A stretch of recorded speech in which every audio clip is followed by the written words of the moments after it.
آپ کے علم میں ہوگا کہ اس وقت دنیا کی کل آبادی سمجھی جاتی ہے 6 ارب یعنی 600 کروڑ. اس میں کم سے کم 120 کروڑ مسلمان ہیں امت مسلمہ.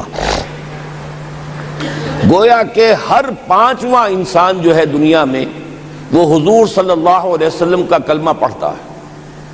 اتنی بڑی تعداد. اس کے ساتھ ہی کتنا بڑا علاقہ جو ہے اس زمین کا وہ اللہ تعالیٰ نے اس امت کے قدموں تلے رکھا ہے.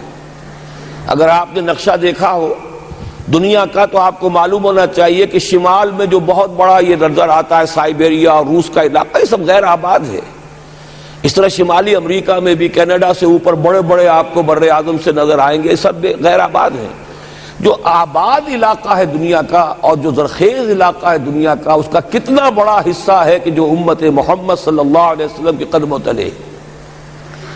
انڈونیشیا ملائیشیا سے چلے آئیے، اس کے بعد مسلسل چاہے کہیں مسلمان اقلیت میں تھوڑے بہت ہیں، لیکن پھر بنگلہ دیش آتا ہے، بڑی عظیم اکثریت کا ملک ہے. پھر بھارت میں اگرچہ اقلیت میں ہے لیکن 20 کروڑ مسلمان بھارت میں اس وقت ہے. پھر جو پاکستان سے شروع ہوا سلسلہ، افغانستان، ایران، چلتے جائیے ادھر ترکستان، چینی ترکستان، روسی ترکستان، پھر آگے چلیے عالم عرب، افریقہ کا پورا شمالی علاقہ، افریقہ کا تقریباً سارا وسطی علاقہ. یہ سب کیا ہے؟ کتنا بڑا رقبہ ہے. اور ہر طرح کی نعمت اللہ نے دی ہے. اس میں نباتات بھی ہیں، اس میں معدنیات بھی ہیں، اور سب سے بڑھ کر آج کی دنیا میں جو اہم ترین شے ہے کہ پیٹرول جو ہے، تیل جو ہے، اس کے سب سے بڑے ذخائر وہ ہیں کہ جو مسلمانوں کے قدمے تلے. اتنی تعداد میں ہونے کے باوجود،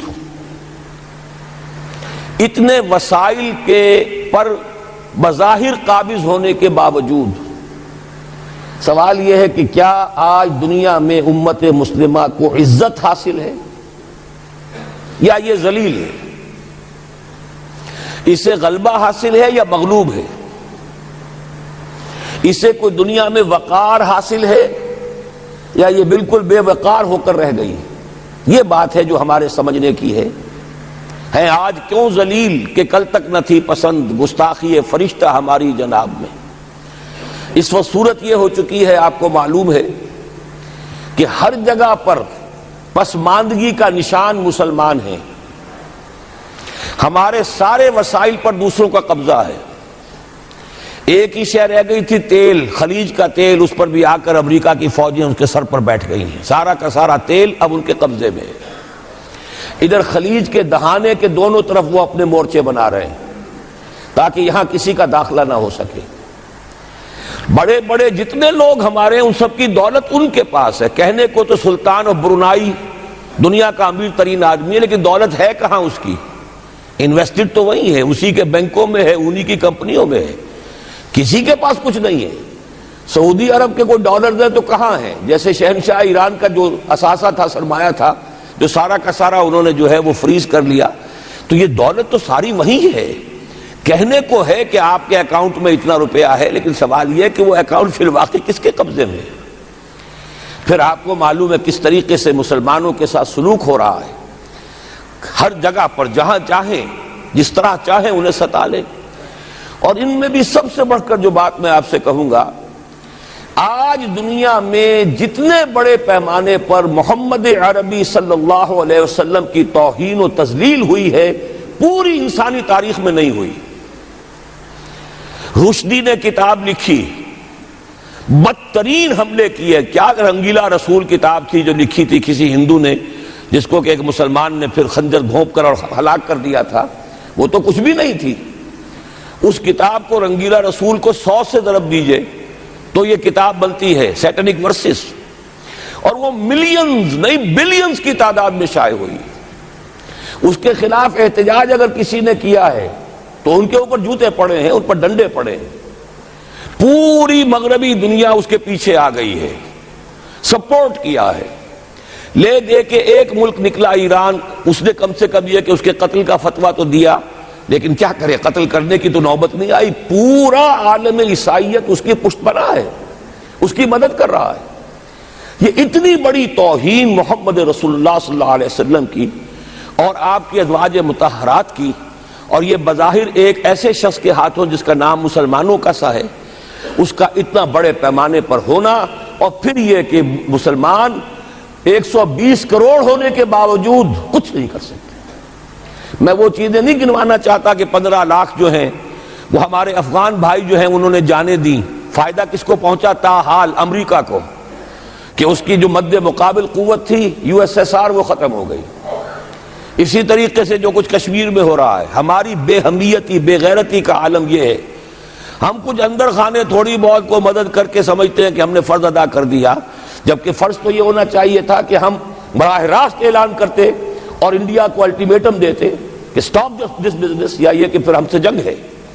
جنگ کا نتیجہ تو پھر اللہ جس کو چاہے دے گا۔ اگر انسان اللہ تعالیٰ پر اعتماد رکھتا ہو، توکل رکھتا ہو، اپنے موقف کی حقانیت پر بھی اسے یقین ہو، تو کم من فیۃ قلیلۃ غلبت فیۃ کثیرۃ، تاریخ میں ہمیشہ ہوتا آیا ہے کہ چھوٹی قوتیں جو ہیں ان کو غلبہ اللہ نے عطا کیا ہے بڑی قوتوں پر، لیکن بے غیرتی کا عالم یہ ہے، بے حمیتی کا عالم یہ ہے۔ زبانی کلامی ہم سے بڑا ہمدرد کوئی نہیں مسلمانان کشمیر کا، جس لیڈر کو دیکھو بڑھ چڑھ کر بیان دے گا، لیکن عملاً ہم کیا کر رہے ہیں؟ یہ ساری صورتحال جو میں نے آپ کو بتائی ہے، ویسے تو اب یہ کہ اگر اس میں ایک خاکہ سا میں نے آپ کے سامنے رکھا ہے، اس میں رنگ بھروں تو ظاہر ہے کہ یہ پورا گھنٹہ اسی میں لگ جائے گا، لیکن جو اس کا اصل لب لباب ہے وہ یہ ہے کہ ہم اپنی جگہ بڑے خوش ہیں کہ ہم امت مرحوم ہیں، ہم تو امت محمد ہیں صلی اللہ علیہ وسلم، ہم تو اللہ کے پیارے ہیں، ہم اللہ کے لاڈلے ہیں، ہمیں اللہ کی شفاعت، ہمیں اللہ کے رسول کی شفاعت بھی ملے گی، جنت تو گویا کہ ہمارا پیدائشی مقام ہے۔ یہ سارے جو بھی ہمارے ذہنوں کے اندر ہیں خیالات، اور یہ جو ہمارے من گھڑت عقائد ہیں، آپ سوچئے کہ جب ہم جو آبجیکٹیو کنڈیشنز ہیں، گیون کنڈیشنز ہیں، جو سامنے کے حالات ہیں، ان سے جب تقابل کرتے تو معاملہ بہت مختلف ہے۔ یہ کیوں ہے؟ اصل میں سوال جب تک آپ اپنے سامنے نہیں رکھیں گے، اس کا جواب جو ہے اب اس پر غور کیجئے، کیوں ہے؟ کیا اللہ تعالیٰ کو محمد الرسول اللہ کی عزت و حرمت پیاری نہیں ہے؟ کیا محمد الرسول اللہ اللہ کے پیارے نہیں ہیں؟ حبیب رب العالمین نہیں ہے؟ کیا اللہ تعالیٰ کو کفار سے زیادہ محبت ہے؟ کیا وجہ ہے؟ رحمتیں ہیں تیری اغیار کے کاشانوں پر، اور برق گرتی ہے تو بیچارے مسلمانوں پر۔ سائنس میں وہ آگے ہیں، مالیات پر ان کا شکنجہ کسا ہوا ہے پوری دنیا پر، تہذیب ان کی ہے، تمدن ان کا ہے، ہم تو ان کے کیمپ فالوورز ہیں، نقش قدم پر چل رہے ہیں، ہم تو ان کی صرف یہ کہ نقالی کر رہے ہیں۔ تو سوچئے وجہ کیا ہے؟ کیا اللہ کو کفر زیادہ پسند ہے اسلام سے؟ کیا اللہ کو محمد الرسول اللہ صلی اللہ علیہ وسلم کی عزت و حرمت کا کوئی خیال نہیں؟ سوچنے کی بات ہے۔ ظاہر بات ہے کہ ان سوالات کا جواب تو ہاں میں آپ نہیں دے سکتے، یقیناً ایسا نہیں ہے۔ بہرحال وہ کافر ہیں، وہ اللہ کو نہیں مانتے، اللہ کے رسول کو نہیں مانتے، چلیے اللہ کو کسی نام سے مان لیا، گاڈ کہہ دیا، لیکن اللہ کے رسول کو تو نہیں مانتے۔ ایمان کا سارا دار و مدار تو رسالت پر ہے، اللہ کے اس کلام کو تو نہیں مانتے، اور اس کے باوجود ان کے لیے عزت ہے۔ رحمتیں ہیں تیری اغیار کے کاشانوں پر، برق گرتی ہے تو بیچارے مسلمانوں پر۔ یہ ایک لمحہ فکریہ ہے، یہ سوچنے کی بات ہے کہ ایسا کیوں ہے۔ اس کا جو جواب میں آپ کو دوں گا وہ ذرا سا کڑوا جواب ہے۔ نوارا تلخ ترمیزن چو ذوق نغمہ کمیابی، بات کہنی پڑتی ہے جب تک کہ کڑوی بات کہی نہ جائے، حقائق کو دیکھنے کی جرت پیدا نہ کی جائے، مواجہہ نہ کیا جائے، فیکٹس کو فیس نہ کیا جائے، اس وقت تک بات صحیح نہیں ہوگی، اور نہ ہم صحیح تشخیص کر سکیں گے، نہ صحیح تجویز کی طرف ہمارا ذہن منتقل ہوگا۔ میں بہت سخت بات کہہ رہا ہوں، آج آسمان کے نیچے اس زمین پر عذاب الہی میں گرفتار امت مسلمہ ہے۔ بالفعل آج ہم امت مرحومہ نہیں ہیں، رحمت والی امت نہیں ہے، امت معذبہ ہیں۔ آج ہم پر اللہ کا عذاب ہے۔ وہ کیوں ہے؟ دیکھیے اللہ کا قانون یہ ہے، اور یہ اللہ کی سنت ہے، میں نے اپنی ایک کتاب میں اس پر مفصل بہت مضمون لکھا ہے، قرآن کا قانون عذاب۔ ایک عذاب تو آیا کرتا تھا ان قوموں پر جن کی طرف اللہ رسول بھیجتا تھا، اِنَّا أَرْسَلْنَا نُوحًا إِلَىٰ قَوْمِهِ، اگر رسول کی بات مان لی تو قوم کے لیے بہت خوشحالی ہے، مبارکباد ہے، اللہ کی رحمتوں کے سائے ہیں، اور نہیں مانی تو بربادی ہے، تباہی ہے، خاتمہ ہے۔ پوری قوم نوح غرق کر دی گئی، پوری قوم عاد ختم کر دی گئی، حضرت ہود کو نہیں مانا۔ پوری قوم سمود ختم کر دی گئی، حضرت صالح کو نہیں مانا۔ عمورہ اور صدوم کی بستیاں ختم کر دی گئی، حضرت لوط کو نہیں مانا۔ آل فرعون غرق کر دیے گئے، حضرت موسیٰ کو نہیں مانا۔ مدین کے علاقے کو تباہ کر دیا گیا، حضرت شعیب کو نہیں مانا۔ یہ بات سمجھ میں آ گئی؟ لیکن جب سے نبوت اور رسالت کا سلسلہ ختم ہوا، اس قسم کا عذاب اب دنیا میں نہیں آ سکتا۔ وَمَا كُنَّا مُعَذِّبِينَ حَتَّى نَبْعَثَ رَسُولًا، ایسا عذاب ہم نہیں بھیجتے رہے جب تک کہ رسول کو نہ بھیج دیں۔ رسول آ گیا، اس نے حق کو بیان کر دیا، بات کو کھول کھول کر مبرہن کر دیا، ہر چیز واضح کر دی، کوئی مغالطے کا امکان نہ رہا۔ جاء الحق وزهق الباطل، ہر شے جو ہے دودھ کا دودھ، پانی کا پانی جدا ہو گیا۔ اب بھی جس نے نہیں مانا تو معلوم ہوا اس میں کوئی خیر نہیں ہے، اب خیر کا فقدان ہے۔ تو اس قوم کو جیسے کہ آپ باغ کے اندر جھاڑو دے کر جب بھی کوئی آندھی چلے تو پتے گرے ہوئے ہوتے ہیں، ان پتوں کو ایک جگہ جمع کر کے دیاسلائی دکھا دیتے ہیں تاکہ یہ پتے جو ہیں یہاں پر بدزیبی کا ذریعہ نہ بنے، تو پوری قوم ہلاک، کالم یغنوا فیہا، ایسے ہو گئے جیسے تھے ہی نہیں۔ یہ عذاب اب نہیں آئے گا، اس لیے کہ آخری نبی، آخری رسول محمد الرسول اللہ صلی اللہ علیہ وسلم۔ اب آج جو عذاب آتا ہے، دیکھیے کافروں کے لیے عذاب اصل میں آخرت میں ہے۔ دار العذاب، دار الجزا، وہ تو آخرت ہے، یہ تو دار الامتحان ہے۔ اب جو عذاب آتا ہے وہ اس قوم پر جو ہو تو حامل کتاب الہی، شریعت خداوندی کی کسٹوڈین، اللہ کے رسول کی نام لیوا، اس کے ساتھ عشق کا دعویٰ کرنے والی، عمل اس کے برعکس ہو۔ حالانکہ اللہ نے اگر اسے وہ مقام دیا، اللہ نے اس کی طرف رسول بھیجا اور اسے رسول کے امتی بننے کا شرف عطا کیا، اسے اپنا کلام دیا، کتاب دی، اسے اپنی شریعت دی، تو کس لیے دی؟ تاکہ اس پر خود بھی عمل کریں، اسے دوسروں تک بھی پہنچائیں۔ وہ گویا کہ اس روئے ارضی پر وہ امت، وہ قوم اللہ کی نمائندہ قوم ہوتی ہے، ریپرزنٹیٹو ہوتی ہے۔ اے انسانوں، ہمارے پاس ہے تمہارے خالق اور مالک اور پروردگار کا قانون، ہمارے پاس ہے اس کی ہدایت، ہمارے پاس ہے اس کی کتاب، ہمارے پاس ہے اس کے رسول کا اسوہ۔ آؤ ہماری طرف، ہمیں جانچو، ہمیں پرکھو، ہمیں دیکھو، ہم واقعتاً اسی کتاب کے مطابق چل رہے ہیں نا؟ دیکھ لو، ہم جو کہتے ہیں وہی کرتے ہیں نا؟ وہی بات تو نہیں ہے کہ لما تقولون ما لا تفعلون، کبر مقتا عند اللہ ان تقولوا ما لا تفعلون۔ آؤ دیکھو، ہم نے اس کتاب کے مطابق، اللہ کی ہدایت کے مطابق کیسا اچھا معاشرہ بنایا ہے، کیسا انصاف ہے، کیسا امن ہے، کیسا بھائی چارہ ہے، کیسی اخوت ہے۔ آؤ دیکھو ہمارے ہاں تقسیم دولت کا نظام کتنا صحیح ہے۔ ایسا نہیں ہے کہ کوئی جو ہے اسے دولت کی بدہضمی ہو رہی ہو اور کوئی وہ ہے کہ جو بھوکا مر رہا ہو، ایسا نہیں ہے۔ دیکھو ہمارے ہاں انسانی شرافت، انسانی عزت، انسانی پریسٹیج اور انسانی حقوق بہتر سے بہتر شکل میں موجود ہیں، حریت ہے، آزادی اظہار رائے ہے، سب کچھ ہے۔ یہ کام اگر وہ امت کرے تو اس سے زیادہ خوش نصیب کوئی نہیں۔ پھر دنیا میں اس کو غلبہ ہوگا، دنیا کی خلافت اس کو دی جائے گی، دنیا کی امامت اس کو دی جائے گی، دنیا کی قیادت اس کو دی جائے گی۔ جیسے کبھی اقبال نے کہا تھا کہ سبق پھر پڑھ شجاعت کا، عدالت کا، صداقت کا، لیا جائے گا تجھ سے کام دنیا کی امامت کا۔ لیکن پھر وہی سبق پڑھنا پڑے گا جو صحابہ کرام نے پڑھا تھا۔